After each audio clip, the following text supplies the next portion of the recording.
57 জন অফিসারকে হত্যা করলো, সেদিন হাফিজ হাসিনার এই ফোর্স কোথায় ছিল? কেন সে ফোর্স পাঠায় নাই?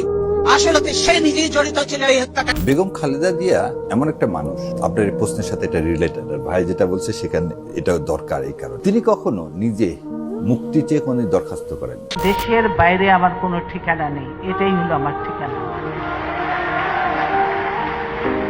এই দেশ, এই দেশের মাটি, মানুষই আমার সবকিছু, কাজে আমি দেশের বাইরে যাব না। তার ভাই বোনেরা দরখাস্ত করছে, ওনাকে দিয়ে কোনো দরখাস্ত করানো যায় না। উনি অসুস্থ একটা মানুষ। খালেদা জিয়া অসুস্থ, তাকে বিদেশে পাঠাও, আল্লাদের আর শেষ নাই।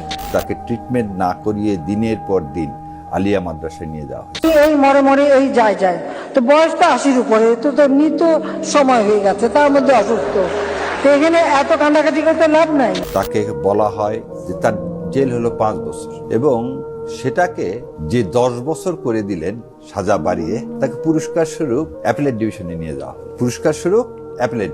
সো বেগম খালেদা জিয়া যখন মামলা হয়, আমার রানের সিনিয়র এজে মোহাম্মদ আলী স্যার খুব করুণ কণ্ঠে বলেছে, এই যে বিচারের নামে যে অন্যায় করা হচ্ছে, অন্যায়টা কি এদেশ থেকে সমস্ত রাজনৈতিক কালচার, শিষ্টাচার এবং রাজনৈতিক উদ্দেশ্যে একটা মানুষকে আপনি যেভাবে দিনকে দিন তিলে তিলে মৃত্যুর দিকে ঠেলে দিচ্ছেন, এর বিচার একদিন হবে। যখন জিয়া রহমান ঘরে তুলতে চায়নি, প্রতিদিন তো আমাদের বাসায় যে কান্নাকাটি করতাম। 5 বছর থেকে 10 বছর করলেন, তাকে জেলে রাখলেন, তিনি সন্তান হারালো, তারপরে কিন্তু তিনি এই দেশ ছেড়ে যায়নি। এবং বলা হয় তার লিভার সিরোসিস ছিল। তার লিভার নাকি পচে শেষ।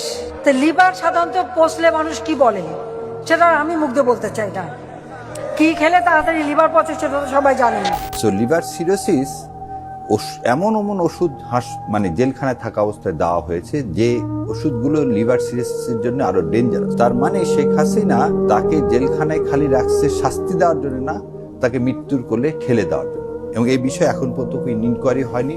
আমি সরকারের কাছে আমার ব্যক্তিগত বাংলাদেশের একজন সিটিজেন হিসাবে এই দাবি জানাই, এই ইনকোয়ারি হয়ে যারা, যে বিচারপতি যারা এর সাথে জড়িত, তাদের সবার বিচার হওয়া।